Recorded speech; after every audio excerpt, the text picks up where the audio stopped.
What is going on, everybody? I go by RB, Philly Take with RB, and welcome back to another Philadelphia Eagles live stream like we do every single Friday. Today's a little bit different. We are joined by a special guest. Shout out to my guy for coming on. I'm going to let him go ahead and introduce himself. What's going on? My name is Nick. I represent the Nothing But Niners crew here on YouTube as well as my buddy Mike and a couple of our other guys. You can check us out on YouTube at Nothing But Niners, Facebook, Instagram, all those good things, man. Ryan, man, it's a pleasure to get you finally on, get on your show and your platform, man. I appreciate you having me on. Yeah, man. Appreciate you for coming on. And by the way, I will be on their channel as well at 7 o'clock Eastern Standard Time. Some of the best 49ers content on YouTube. Go ahead and check them out. Link is in the description. But yeah, why don't we just jump right into this? So Philadelphia Eagles come in 0-2-1. The Niners come in 2-1 off a big win with Nick Mullins at quarterback. But what is your first impression of this game? What are your first thoughts? Obviously, I'm sure you think this is a winnable game with how the Eagles are playing right now. But what are your first thoughts and feelings about this game? Well, look, the first thought obviously is the health, right, on both sides of the ball for both teams. I seen Jason Peters is questionable for you guys. Obviously Deshaun Jackson is out. Alshon Jeffrey's out. Jalen Reagor, who had the same injury that Drew Brees had surgery, so he's out 6 to 8 weeks. Yep. Your guys' receiving core is needless to say depleted right now, right? But on the other side of the ball, on the San Francisco side of the ball, the defense of the 49ers, we're down Richard Sherman, we're down Emmanuel Mosley. Two of our starters who started the season as number one, number two cornerbacks on this team are out, right? So Richard Sherman doesn't come back till next week. He was placed on the IR with a hamstring injury. And then Emmanuel Mosley went out of the game last week with a concussion. So he's under concussion protocol. And now the guys that are stepping in is Jason Verrett. For those of you who know him, he's an all-pro cornerback 1 year with San Diego. Had a really good career, but injuries just have hurt him as well with an Achilles and a ACL injury back to back. So that side of the ball, I'm going to kind of take it as an even draw right there, right? Because our two best corners are out. K'Wan Williams, our nickel corner, is questionable for the game, so it's still unsure to see if he is going to start and who will come up from the practice squad and play that position at nickel. So those two right there. But the biggest part that going into this game is injuries, man. So, right, and I didn't even mention the biggest injury for us. Jimmy Garoppolo is down. Now, we went into MetLife for a second week in a row. That field is just garbage over there right now with injuries, right? So, to come out of those 2 weeks, obviously it's the Jets and the Giants, both teams that really haven't established themselves in the NFL yet as into where they're going to go. But still, there's still two NFL teams, still two big wins, especially with being injured, on both sides of the football for the Niners. But going into this game, man, with the Eagles, 0-2-1, it's kind of that desperate type feel for you guys. I know you're in the NFC East, which is right now looks to be a very weak division again this year. Washington, playing the way they are, they lose Chase Young. You got the Giants in there, you got Philadelphia, and then obviously the Cowboys, right? So 0-2-1, you guys are one game out of first place, right? This is a desperation game. Yeah. I completely agree. And yeah, this is, to me, every week has felt like a must win, but this is even it just continues. This is a must win. I expected the Eagles to come out and beat the Cincinnati Bengals, and they come out and tie, which is terrible. And now we're going up against the Niners, who I thought were going to be a tough matchup as it is. And like you said, we are decimated. Deshaun Jackson's out. J.J. Arcega-Whiteside's out. Jalen Reagor is out. I mean, so many guys are out. You didn't even bring up the cornerbacks. Yeah, Trevor Williams, right? Trevor Williams. Who's going to play corner for the Philadelphia Eagles? Nickel Roby-Coleman might be on the outside. Cravon LeBlanc. Overall, man, I mean, this is a decimated football team. And where we're at in the season, 4 weeks in, a fourth of the way, we need a win, man. We absolutely need a win. It's crazy because we're not out of it mathematically by any means, like you said. But it's like, what is going on here in Philadelphia? You know what I mean? The Niners, you guys have lost a ton of people to injuries. Like you said, I don't even think you mentioned Raheem Mostert. Nope. But at the same time, that culture of Kyle Shanahan, the way you're coaching up that football team, it really speaks volumes with where these two teams are at, given the injury situation, in my opinion. But I absolutely agree. Yeah, you mentioned Raheem Mostert, right? But this team. So when Kyle Shanahan took this football team over, right, we basically had two guys that stayed on this team, and he kind of rebuilt it in these 3 years that he's been there. But not only did he build the team for now, he built the team, or I don't want to say for now, but he built the team not only for starters, but also backup guys who can fill in roles in case of injuries. And that's what the Niners have built so far. Look, when you lose a Nick Bosa, it's going to be hard to replace a Nick Bosa, right? Now, we lost a Nick Bosa, Solomon Thomas.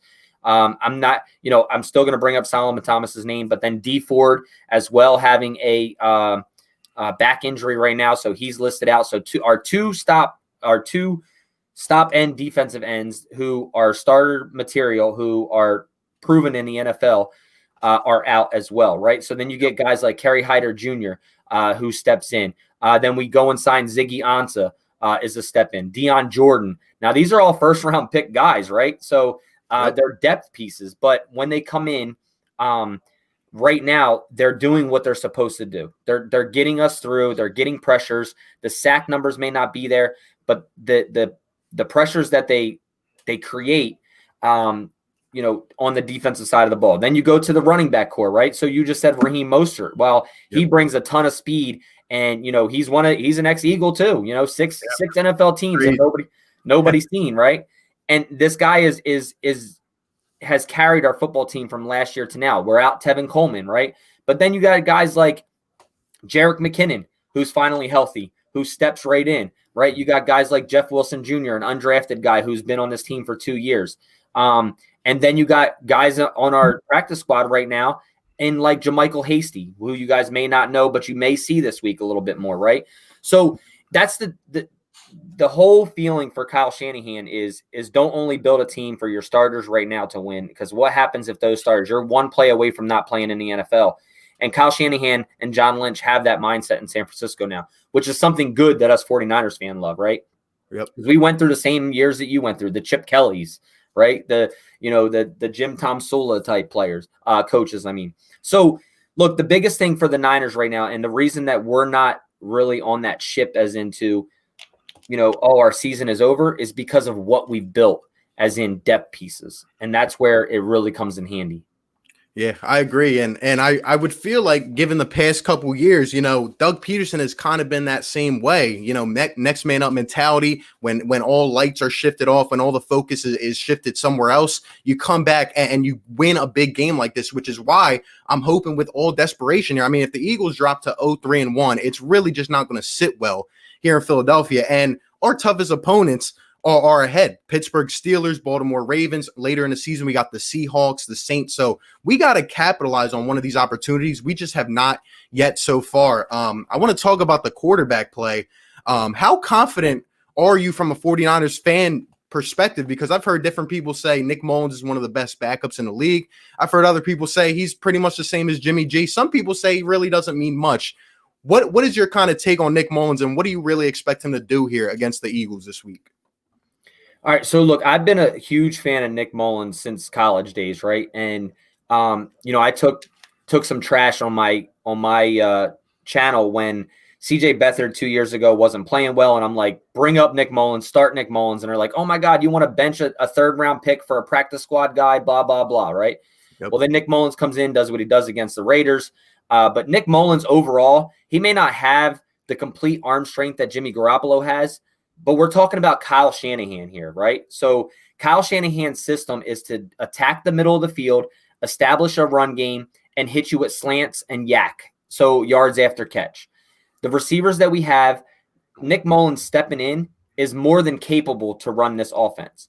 Not only is he, not is he a top-tier quarterback, as in, a Patrick Mahomes or a Jimmy Garoppolo or a Dak Prescott or a Carson Wentz, those type of guys. But he's more than capable to come in here and do what Kyle Shanahan asked him. So whether that's rollouts, read the field well, be able to make those, 10 to 20-yard throws. He can throw the ball far, right? He'll throw 30, 40-yard bombs.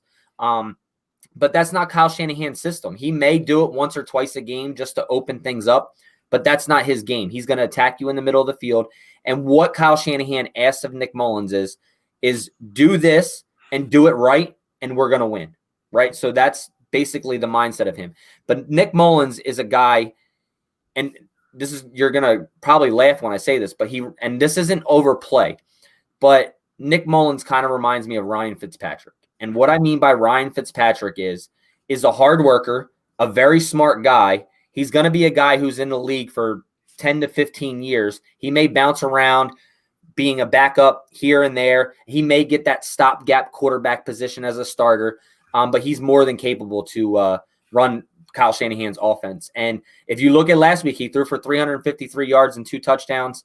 And the run game was decimated last week against the Giants. Now, the Giants have a good front four, and front three. Their 3-4 defense against the run is really, really good. But you guys got Brandon Graham. Yep. Your defensive front, you guys have 12 sacks this year. So that is something that worries me with our interior offensive line, and we'll get into that. Yeah. All great points. I know you mentioned the defensive line. I think our front four, and even last week we brought a lot of, disguise kind of blitzes. We kind of kept the Bengals off guard, which is why we were able to sack Joe Burrow 8 times. I absolutely agree. From what I understand, the 49ers, are decimated in terms of the offensive line. A couple draft picks are playing. That's the one thing. I feel like, Nick Mullins had an absolutely ecstatic game last week. Nobody really expected it, but I think you're right. They simplified a playbook. But again, there's going to be a lot more pressure this week. So I'm interested to see kind of how that goes. On the other side here, us Philly fans, at this point, we're hoping that Carson Wentz shows some life. I know we talked about this before we got on, but man, Carson Wentz, I don't know what's going on. This guy's turned the ball over 2 times every single game, 2 interceptions each game. For a guy that usually averages 7 interceptions in a season, I'm looking for Doug to simplify the playbook, but I'm also looking for us to give Miles Sanders a lot more carries. This guy had 20 carries in week 2 when he came back. He had 18 carries last week. And each time he's almost ran for 100 yards. I'm looking for us to really open up the run game. What do you kind of see in terms of the Eagles' run game against the 49ers front four there? Look, and this isn't being, a homer either. But, we have one of the best middle linebackers in the league in Fred Warner, right? And, I've been hard on Fred. And if you guys watch our show, you'll see where I'm like, oh, he should have made that tackle, or he missed this, or whatever. Like, I'm really hard on him because there's so much talent there. The thing that helps us out in the run game is the speed that we have across the board at linebacker. And that helps. The other thing that helps our defensive line with the run game is we play pretty much ears pinned back, play the run, or get to the quarterback while playing the run. Right. So we're very, very stout against the run. Now, obviously, you got backup guys in there, Kerry Hyder Jr., Deion Jordan, Ziggy Ansah, DJ Jones, not a backup guy, but, he's not a starter either, but he's really, really good.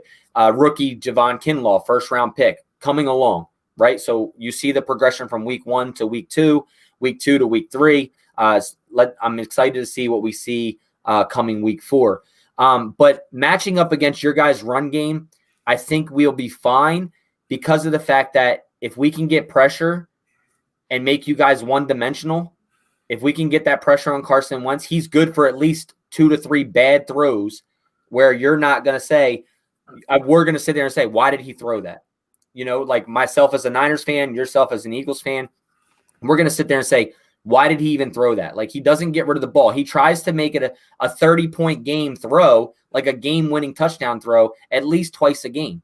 And if you get to him and get that pressure, your run game is gonna slow down, and you're gonna be behind. And then Carson Wentz is gonna just have to be able to throw the football, and then that's where your injuries come in fact, with the wide receivers. Yeah, I agree. I think Carson Wentz, like you said, tries to be a superhero too much, too fast in the game. And Doug Peterson has to do a lot better too. He's got to put him in better situations. We saw Carson Wentz start to roll out last week, and he's finally using his feet. I've been preaching it for weeks. Carson, use your feet, bootlegs, rollouts, all of that. We have a bunch of offensive assistants. We got to be a lot more creative. That's one thing I've noticed with the 49ers. I saw a stat that said, 65% of your offense so far this year has come from pre-snap motion, whether jet sweeps, end arounds. It's the creativity of Kyle Shanahan that's kind of revolutionized that offense. And that, to me, is what I'm worried about. Because especially in terms of our linebacker core, the Niners have one of the best linebacker cores in my eyes. And when you come to the Eagles, I mean, Nathan Gary is struggling week in, week out. Duke Riley, TJ Edwards, none of these guys can really get it done. And from what I'm hearing, it sounds like George Kittle is going to play this game. I don't think it's going to go well for the Philadelphia Eagles, man. Well, and that's what I was going to touch base on too. And later in the road, Nick Mullins did very well last week, right? And he was missing two key components. George Kittle, right? Now, Ross Dwelly's no slouch. Jordan Reed's no slouch. He got injured last week. So we're back down to Ross Dwelly, George Kittle, Charlie Warner, and then George Kittle, Ross Dwelly, Charlie Warner, and a guy named Daniel Helm, who we just brought back from we just signed back from a practice squad over from Jacksonville, who's been in this system for 2 or 3 years and was just cut this year. You look at those guys, and then you go to the receiver core, and you're like, okay, Brandon Ayuk has been trying to take a lot of the snaps and things like that as our receiver core because Deebo Samuel's been out.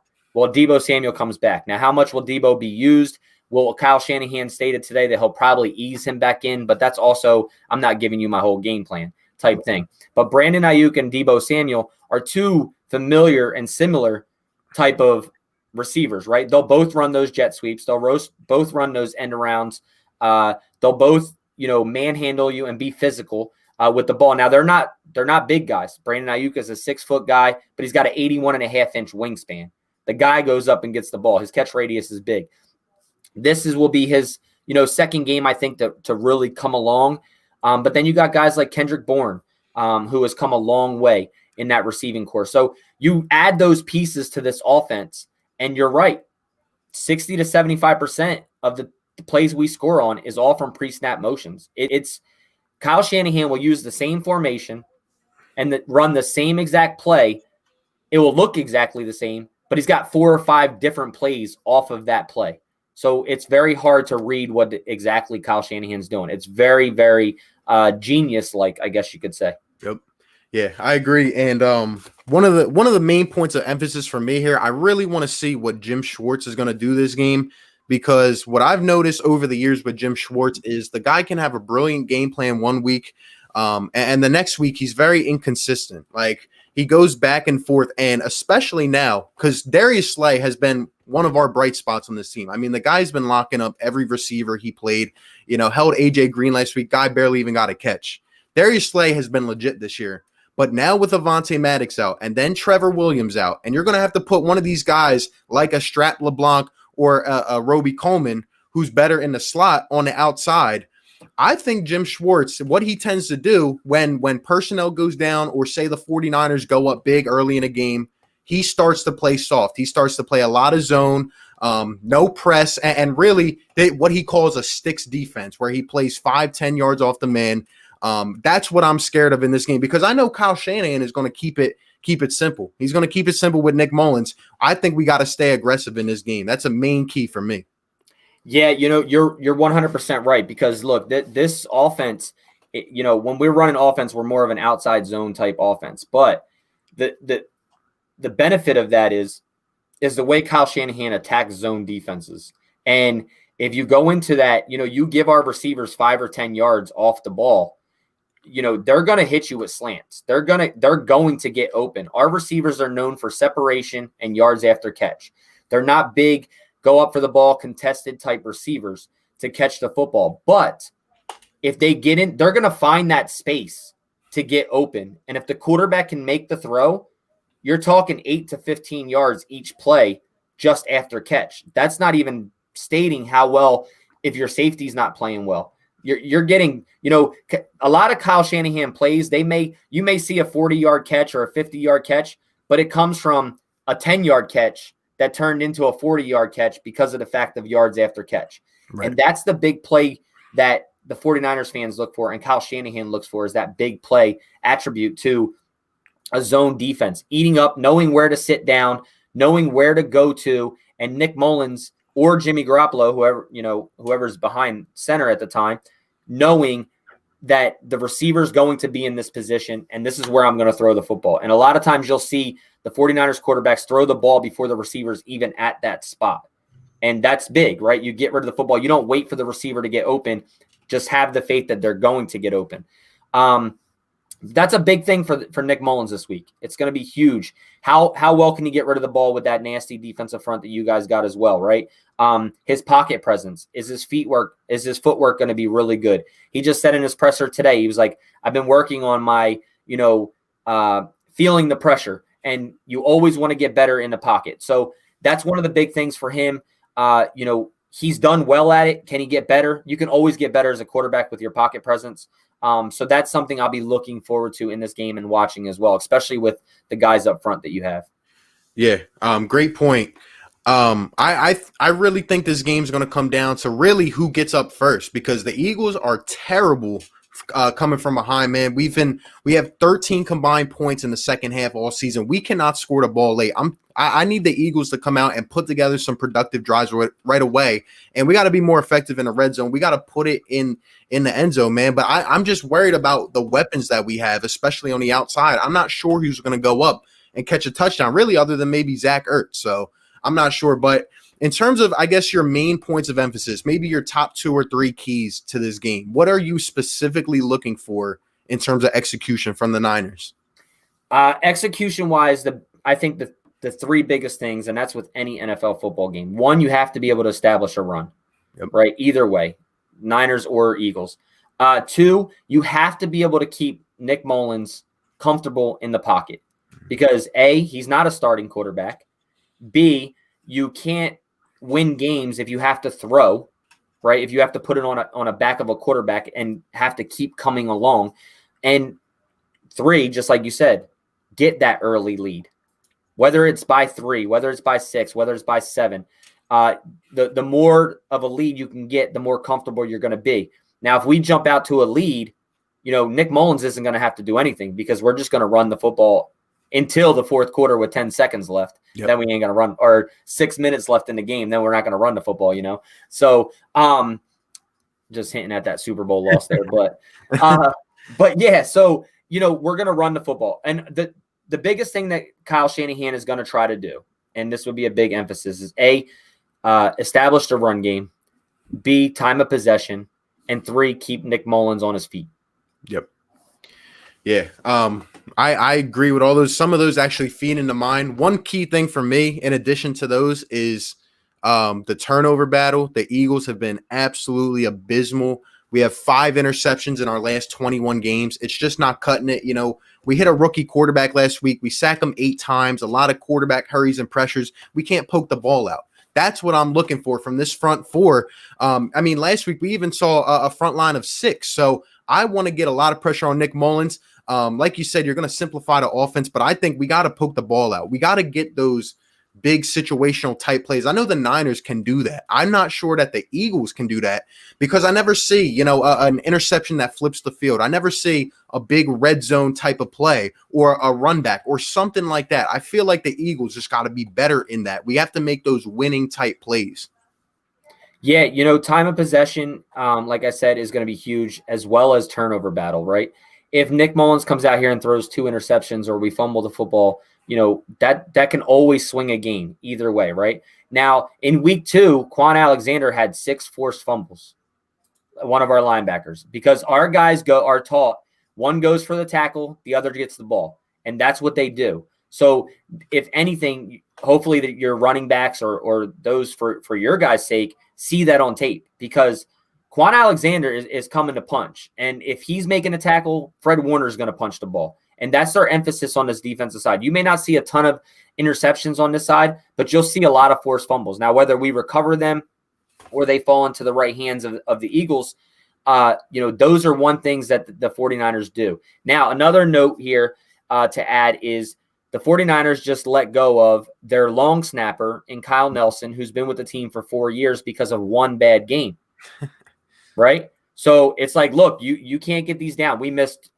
2 field goals, I believe, and 1 extra point, or 2 extra points and a field goal last week because of long snaps, right?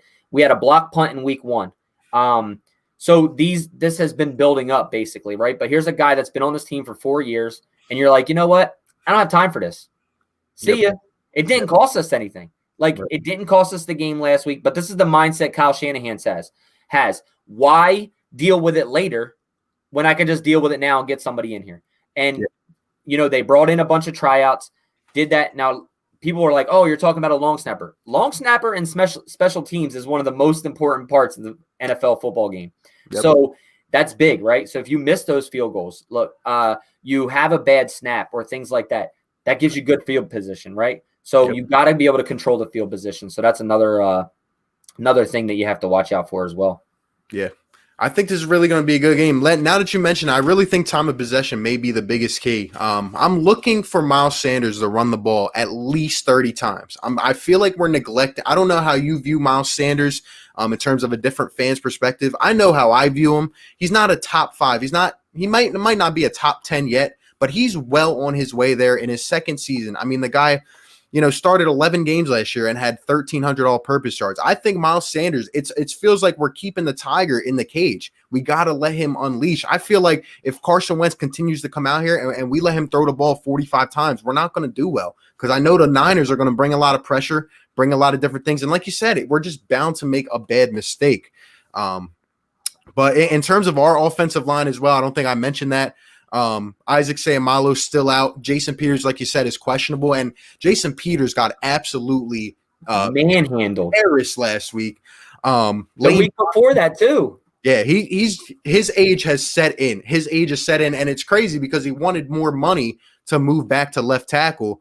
But we got a banged up Jason Peters. Nate Herbig might even be one of our most consistent, and it's crazy because he wasn't even supposed to be anyone on his team.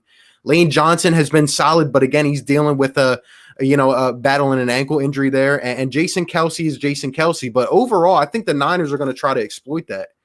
Yeah, and the big thing that the Niners do is they try to rush the quarterback with 4, right? They don't really do a whole lot of blitzing. You'll get a blitz or 2 here and there. Yeah. And it depends on the game plan and how flustered they want to get to the quarterback, right? But for the most part, we have a lot of confidence in our front 4 of getting that pressure or that hit on a quarterback or even that sack. We play more of a cover 3, but the Niners do mix it up a little bit. We'll play zone on one side of the field, man on the other side. And especially with Richard Sherman out right now, who's more of a zone corner, you're starting to see a lot more. I don't really want to call it press, because press isn't just, it's not really a scheme. It's more of a technique type thing as well. But, you'll see Jason Verrett, play up close on the line of scrimmage, who will be starting this week, but not use his hands. Don't jam. He'll play everything with his feet, right? And he's shifty like that. So who's going to be covering the wide side of the field? Who's going to be covering the short side of the field? Will the corners release or switch sides? And then obviously a lot of it's going to come down to, like you said, Miles Sanders, and how well do we play against the run. Now, I personally, as a fan of another team, I love Miles Sanders. Like, I watched him all through college, really love his play. I think he's going to be a great running back in this organization, in the NFL. But with that being said, to get him established, you have to be able to throw the football too. So if you can't throw the football, people are going to stack the boxes on you. And this is what has been happening to Miles Sanders in the league, is he's getting decimated by defenses because of the fact that defenses aren't worried about Carson Wentz, right? So they're getting that pressure up front. They're blitzing him. They're getting him frustrated. He kind of reminds me of Jared Goff in a sense, right? You get that pressure on him. He gets all jittery and he just throws the football up. He's not the same Carson Wentz that he was before his injury, where he'll take off and he'll extend the play. Now, like you said, use his feet. You get him outside the pocket, he's a lot better of a quarterback. It's just a matter of getting him outside the pocket and being able to do that. But like I said, Miles Sanders' career has been based off of what you can't do at the quarterback and the receivers positions right now. And you guys have been decimated with injuries at the receiver core as well. I was really excited to see Jalen Reagor. I thought we were going to get to see him this year play. And then obviously, unfortunately, the injury. You don't wish that on anybody, right? Because look, we're going into this game, both teams decimated with injuries. And a lot of that has to do with probably no preseason, right? Guys getting these soft tissue injuries, the ACL injuries, things like that. But to answer your question about Miles Sanders, man, I think he's going to be a great running back in this league. But I think other avenues of the offense on the Eagles side of the football have to help him out be that, because he can't put that whole team on his back and be able to do those things. He's a smaller guy. He's not, he's going to get beat up, and injuries are going to hurt him if you can't get other parts of the game going for him. Yep, I agree. Good points there. I want to ask you if there's, I'd say maybe one or two 49ers that you think are going to have standout games. Maybe, guys who are just going to, feed off of the Eagles. Maybe it's one of our weaknesses. Guys are going to step up. Who do you think those would be, and what are your projected stat lines for them? Because I have a couple in mind, but I'm wondering what you think. All right, so I'm gonna go here. I'm gonna try to stay away from the obviouses, right? I'm gonna try to stay away from the George Kittles, those top playmakers here, and I'm gonna make it interesting. So, I'm gonna go with Nick Mullins, and I think he stands out this game. I really do. I think he throws for 275, and I'm gonna go 3 touchdowns, 2 to his receivers, 1 to a back. Okay, let me ask you real quick. So I'm guessing Big Play Slay is probably going to guard Ayuk and maybe Bourne for a little bit of the game. Do you think they just stay away from his side of the field in this one? It's hard to tell right now, right? Because this is what I think the Niners are going to do, right? So if Darius Slay obviously is a tremendous corner, right? So you're going to want to try to stay away from his side. But the thing with Kyle Shanahan is he doesn't stay away from corners. He'll attack you. I mean, you can look at Budda Baker or guys like that the Niners play. I mean, they play some decent corners throughout the NFC West, right? So Ayuk will be probably, Slay will probably be on him, but you got to it also depends on what coverage you're in and the way that Kyle Shanahan manipulates things. Because if he sees that you're going to be, the way that Kyle Shanahan calls his plays off of what you're in by defense. And he uses a lot of pre-snap motion to determine if you're in man coverage, zone coverage, or cover 3, or whatever it may be. So Brandon, the reason I don't think they really technically attack any corners is because receivers never stay positioned. So they'll move from one side of the field, come this side, and then go back. George Kittle will come in motion, cut back, and then come back and get a handoff and go the opposite way. So it's really hard to say if they'll attack Slay because of the fact that I don't think that he's just going to be matched up on one guy because of the fact of the way Kyle Shanahan calls the offense. Okay. And who is your other 49er that you think is going to have a great game? All right, I'm gonna go with defensively here, and I'm going to say Jason Verrett. I'm gonna go out on a arm here and say Jason Verrett. Now, Jason Verrett's only been back 1 game. He's shown what he has in the league, but I think this is a good game for him due to the fact that you're depleted at the receiver core right now, and I think he's just a smart corner that will be able to play the football. And you may go and try to test the opposite side of the field because of the fact that Jason Verrett hasn't really played any football, and there's not a whole lot of tape on him either, other than 5-6 years ago when he came in the league.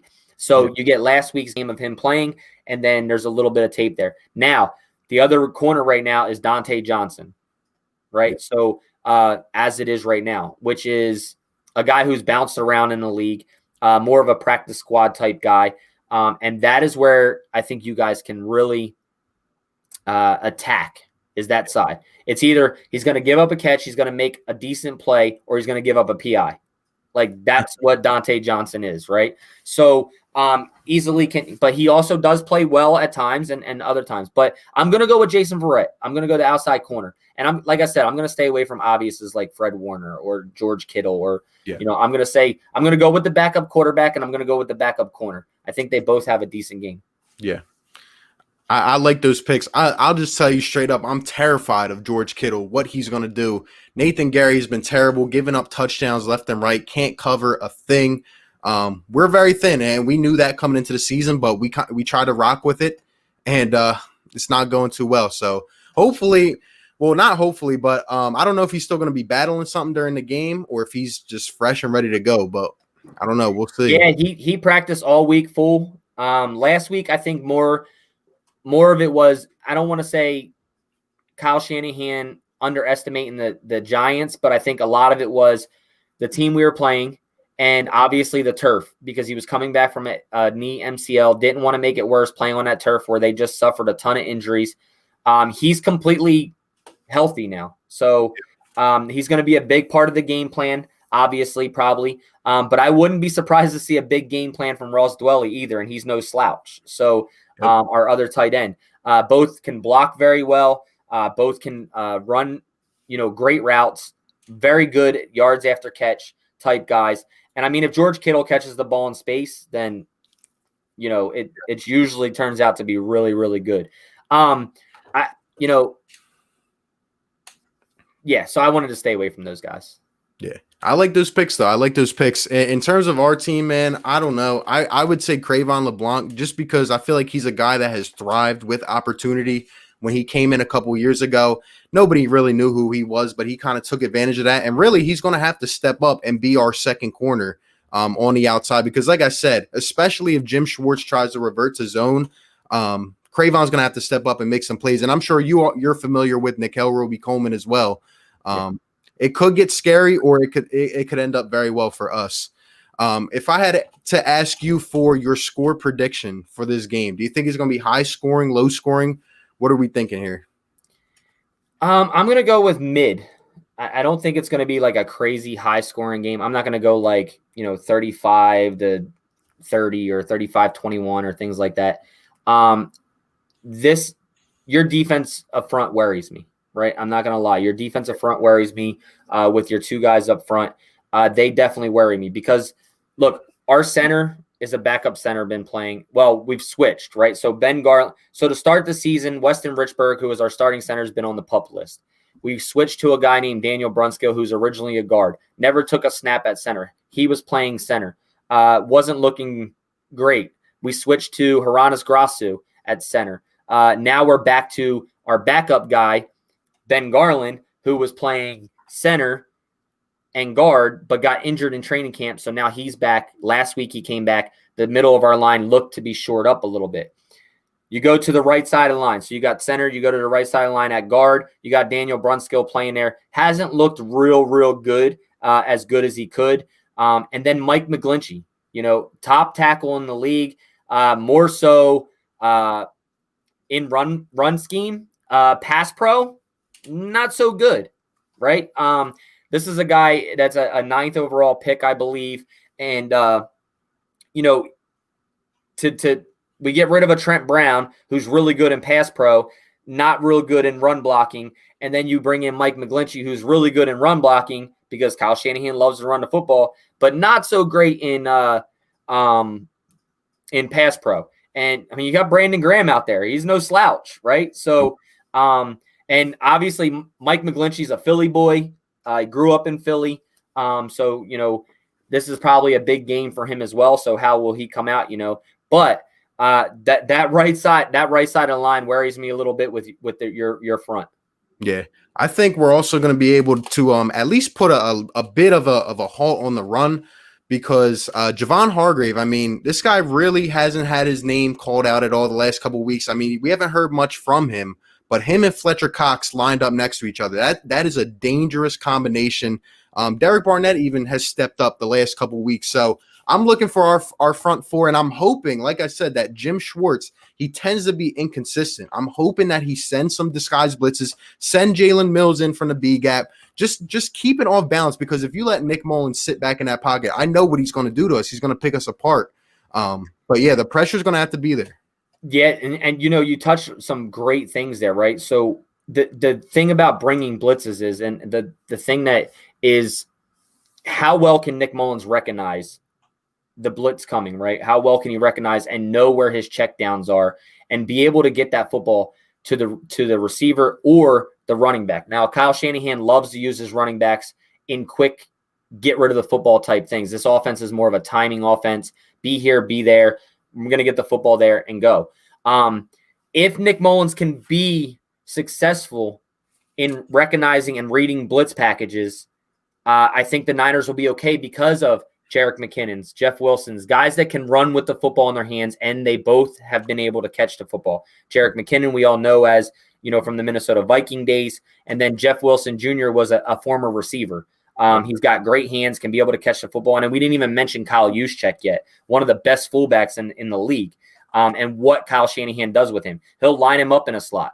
He'll run routes as a fullback like a receiver and be able to catch the football. So that is the big things that will determine how well your blitz packages are. How well can Nick Mullins and how fast can he recognize and distinguish a blitz package coming? Yep. And I would say kind of the same for Carson Wentz too. I'm expecting us to use Miles Sanders in the flat out of the backfield a lot more. I feel like we haven't seen a lot of that. Even a guy like Boston Scott, who had a great end of the year last year, and he's really been non-existent. It's all going to be, to me, about the tit and the tat this game. I don't know if we're going to see a lot of downfield plays, but it's all about the deception in this game to me. Shout out to my guy Philly Mike, Philly Talk Podcast. Appreciate the super chat. Says both teams are hurt bad. Team who keeps it clean wins, and that's kind of what we were alluding to earlier. I mean, a time possession and a turnover battle really are kind of the most important things here. The Niners, if I'm not mistaken, have 1 turnover, and the Eagles have 8. So I mean, it kind of speaks for itself. We got to clean it up a lot more. And go check out his channel if you have not yet. Yeah, Philly Mike was talking to me on Twitter. We were going to try to collab with him as well. And I was like, oh, well, we're already collabing with the Eagles fan. And he's like, yeah, that's my boy Ryan. So he asked, that's why I asked you what the name of your channel was again, because I couldn't remember. Gotcha. So he's like, wait, who are you collabing with? And then I told him, and he was like, oh, that's my guy Ryan. So what's up to Mike? And we'll definitely got to definitely get with him and talk with him as well. But look, he's 100% right here, right? Obviously, both teams are hurt bad. And it not only when you're injured, but football games come down to who keeps it clean, right? Who hold the turnover battle, and the ratio determines a lot of football games. So we definitely have to be able to protect the football. And I think that's going to be a big factor in this game. Who can protect the football the most, and how well can the offenses move the football? Yep. And who scores when they're in the red zone? I mean, obviously that's big, but I don't think this game is going to be a field goal game. I think it's going to be, I'll give you my score prediction when we're done. But whoever keeps the pocket clean and gets rid of the football and keeps the football in their possession, and like I said earlier, controls the clock, is going to win this football game. Yeah, great points. Now, what I like to do on my channel is kind of like, it's called hot takes. We give hot takes, bold takes, just something crazy that you think might happen, whether it's a player, the team, whatever. Do you have any bold takes for this game, whether it's a player who you might not expect to, come out and get a touchdown or an interception or something like that? Any bold takes in this game? Rookie Javon Kinlaw gets 3 sacks. 3 sacks. Wow. And who do you think they're going to line him up against? He's all over the line. So this kid is very powerful. He's learned a lot from Nick Bosa in this training camp right now. He has a way to grow. There was a lot of bad talk about him at a camp, like he's just not ready, blah, blah, blah. He goes and steps in and learns from Nick Bosa. And if you watch breakdowns of Brian Baldinger, you guys are all familiar with Brian Baldinger in Philly, right? You watch a breakdown of him and him showing you Javon Kinlaw, his move and Nick Bosa's swipe move look almost identical.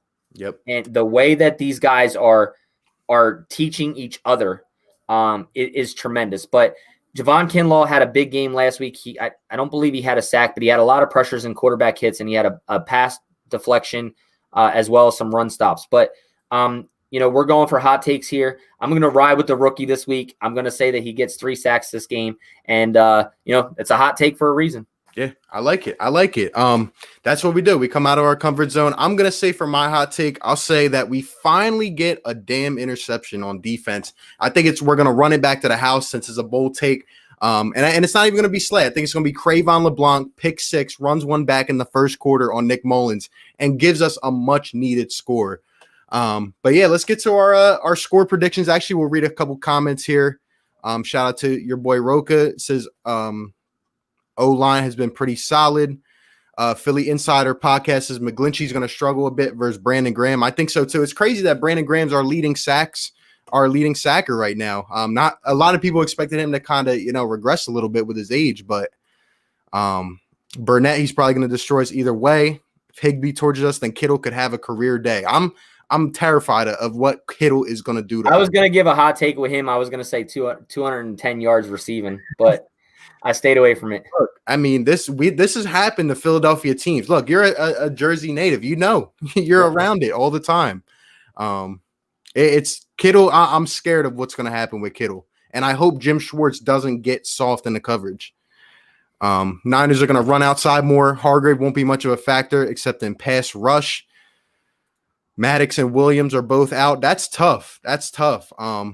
Yeah, I'm expecting Mullins to get in the groove early because Jared Goff started 13 for 13 against us. I hope Nick Mullins does not get in his rhythm right away. Let's see. We got some hot takes up in here. Corey Clement has his most dominant game since his injury. I haven't even heard about Corey Clement in a long time. Hakeem Butler, 70 yards and a touchdown. Yeah, we went out and signed Hakeem Butler this week after Dallas Goedert got placed on IR. And I'm not sure if you know too much about Hakeem Butler, but he was from the Cardinals, 4th round pick. Yeah, I mean, if we might see a little bit of him this week. My co-host loved Hakeem Butler, wanted him so bad. And then we take, but yeah, it's just interesting because I'd like to see if he actually plays this week because I mean he's a late addition on your guys' team. So yeah, we might see him. This is true. Kinlaw said he's playing average. And then you ask his other players and they're like, what are you talking about? He's not playing average. But the guy said he's like, do you get excited to play? Like the one question to him was, do you get excited to play on Sunday Night Football? He's like, I'm never excited. He's like, I go out there and I play angry. Yeah. He's like, anybody I line up against, whatever team it is, I'm playing angry. And then somebody asked him, can you emphasize on that? What you mean by play angry? He's like, I'm trying to destroy you. Like, I'm angry. What else more do you want me to say? Yeah. Taught to kill, right? Philly Talk podcast is the way Juszczyk lines up hard to see runner pass, and he's a monster blocker. He really is. I think it's such a commodity to have a guy like that. Yeah, one of the few fullbacks that are left in the league that play at a high level. Yep. This guy has made a lot of money for the Niners, from the Niners. But I mean, look, he's one of those guys that he does his job. He can he can run block. He doesn't run the ball very often. So if he does get the ball, he's getting 1 or 2 yards, which surprises me because he's very fast. Yep. But he can catch the football out of the backfield and he lines up as a receiver in the slot or outside as well. So he's definitely an offensive weapon. So yeah. You guys got a lot of them, but let's get to our score predictions now. What do you think? Final score? You think the Niners pull one out, or do the Eagles finally tally one up in the win column? And primetime football, by the way, it's going to be an interesting game on primetime. Look, this is going to be an interesting game, right? It's going to be the battle of the injuries. Backup quarterback, backup running backs, backup receivers, backup cornerbacks for both sides of the ball, right? But I think the Niners are more of a disciplined team and have been going through this enough, and they understand that next man up mentality. And I think our depth is a little bit better than your guys' depth. So I'm going to take the Niners to win this game. I think it could go. Look, I think this is, like you said, a very, game that you guys need, right? So you're going to be playing your asses off. Not that you don't every week, but coming from a tie last week to, going to play against the defending NFC champions, it could be a booster, a confidence booster for this team. But I think that in the end, I think it comes down to coaching. I think it comes down to players playing disciplined. As well as, that depth pieces, right? Not making those mistakes on the depth because they're disciplined. They've been there. They act like they've been there before. And I'm going to go with the Niners pulling one out. But I'm going to go with 28-17 Niners. 2017. Yeah. I'm not mad at that at all. If this was any other week, I'd probably be picking the Niners, or if they had Jimmy G. Not that I think, Nick Mullins is a scrub or anything like that. But like you said, I just feel like in terms of the Eagles, 0-2-1. You don't want to go down 0-3-1 and lose to a backup quarterback on a Sunday night game. Doug Peterson has been getting exposed. Carson Wentz has not been playing anywhere near we expected him to. And you're right, we are decimated. But then again, last year I saw us go and tally off 4 in a row. I've seen us tally off 3 in a row. When all the pressure is mounted on us and everybody stops to believe, that's kind of when we start to come back. So I'm going to pick the Eagles in this one, but I do think it's going to be a low-scoring game. I'm going to pick the Eagles 21-17. I think we hit a couple late field goals, and I think Nick Mullins has a drive to try to win the game. And I think we finally make a big stop on defense. But I think it's going to be a good game regardless. I think it's going to be a game of the trenches, like we kind of alluded to. But I'm going to go with the Eagles just out of the desperation. We have to win this game because if not, we have a realistic chance of going 0-6-1.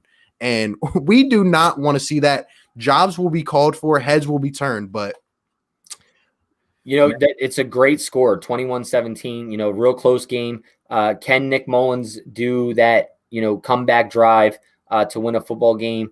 And look, the Niners don't get any easier, right? I mean, obviously next week we have the Dolphins, right? So we got the Giants or Eagles this week, Dolphins next week, but week 7, this is a win game, like a need to win game for the Niners as well, being, unhealthy as we are till we get all of our players back.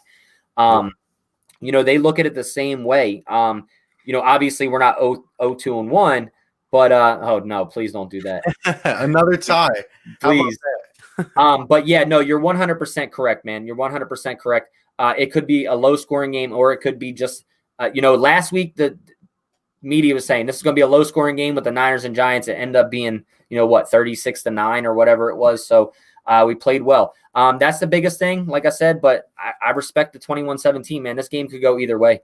Yeah. And my last point to add on to that would be, don't think the 49ers, this is just some blowover game. I mean, the division right now is unbelievable. I mean, it's crazy. I mean, that division is going to be the best in football, and the Niners need every game that they can get. And if they can win them now, and then when they get healthy, I think the Niners could make another run, honestly. They're turning a lot of heads right now.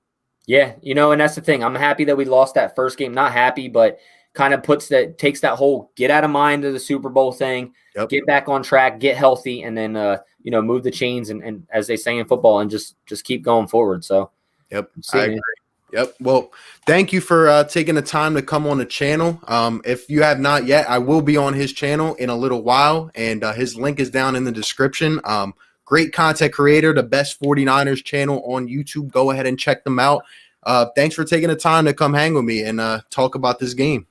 Yeah, Ryan, man, I appreciate it, man. And shout out to all your Eagles fans as well, man. Guys, just stay in there, man. It always can get better. Don't send no Santas throwing snowballs or anything at anybody.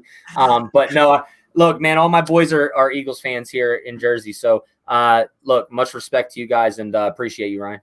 Yeah, man. Thank you. And everybody have a great rest of your night, and we'll catch you on the next one. Peace.